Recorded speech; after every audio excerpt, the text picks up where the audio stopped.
नसबंदी के बाद फिर से बच्चा पैदा करे की स्थिति हो जाए, वह संसाधन वह में के डॉक्टर दूसरे अस्पतालों में नहीं आई, यह अस्पताल में है। महोदय ने स्वागत किया। श्री अनुज प्रताप सिंह जी, एग्जीक्यूटिव इंजीनियर। नमस्कार, मैं प्रियंका सिंह और आप देख रहे हैं आपका अपना न्यूज चैनल टीवी फर्स्ट। अपने बयानों को लेकर अक्सर चर्चा में रहने वाले रीवा सांसद जनार्दन मिश्रा एक बार फिर सुर्खियों में हैं। रीवा जिला अस्पताल के नए ओपीडी भवन और 100 से 200 बिस्तर वाले वार्ड के लोकार्पण कार्यक्रम में उन्होंने ऐसा बयान दे दिया जिससे डॉक्टरों में नाराजगी देखने को मिली और मंच पर मौजूद लोग हंस पड़े। नसबंदी के बाद फिर से बच्चा पैदा करे की स्थिति हो जाए, वह संसाधन वह में के डॉक्टर दूसरे अस्पतालों में नहीं आई। सांसद मिश्रा ने मंच से कहा, नसबंदी के बाद भी अगर बच्चा पैदा करने की स्थिति हो जाए, इस तरह के डॉक्टर किसी दूसरे अस्पताल में नहीं है, लेकिन अस्पताल में मौजूद हैं। उनका यह बयान डॉक्टरों की तारीफ के रूप में था, लेकिन शब्दावली के कारण यह विवाद का विषय बन गया। सांसद मिश्रा यहीं नहीं रुके। प्रधानमंत्री नरेंद्र मोदी के मिशन का जिक्र करते हुए कभी इसे 247 का मिशन बताया तो कभी 1947 का। कार्यक्रम में प्रदेश के उप मुख्यमंत्री एवं स्वास्थ्य मंत्री राजेंद्र शुक्ल भी मौजूद थे। सांसद के इस बयान पर डॉक्टरों ने नाराजगी जताई, वहीं आमजन ने इसे मजाकिया अंदाज में ले लिया।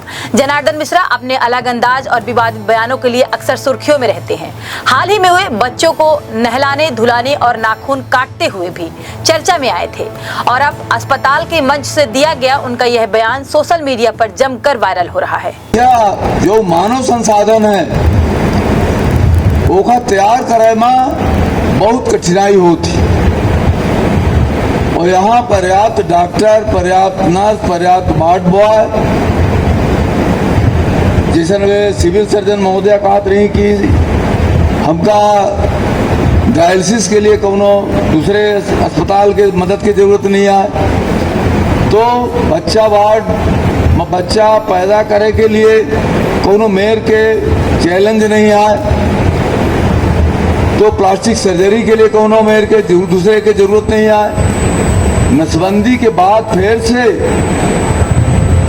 बच्चा पैदा करे की स्थिति हो जाए, वह संसाधन वह में के डॉक्टर दूसरे अस्पतालों में नहीं आई, यह अस्पताल में है। यह अपने आप में एक दर्शावत है कि मानव संसाधन के लिए डॉक्टर उपलब्ध करावे की थी, नर्स उपलब्ध करावे की थी, कितनी मेहनत लाभ हुई तब जाके यह स्थिति बनी। आज हम पंच देखी थे कि मोदी जी कहा थे कि हम तो दूने तीगुने मेडिकल अस्पताल संख्या बढ़ाएंगे। 2047 तक डॉक्टरों का अनुपात जो विदेशों में है जनसंख्या की दृष्टि से वहां तक ले जाएंगे। लेकिन ये कितना कठिन काम है डॉक्टर तैयार करना, पैसा वो दे रहे हैं।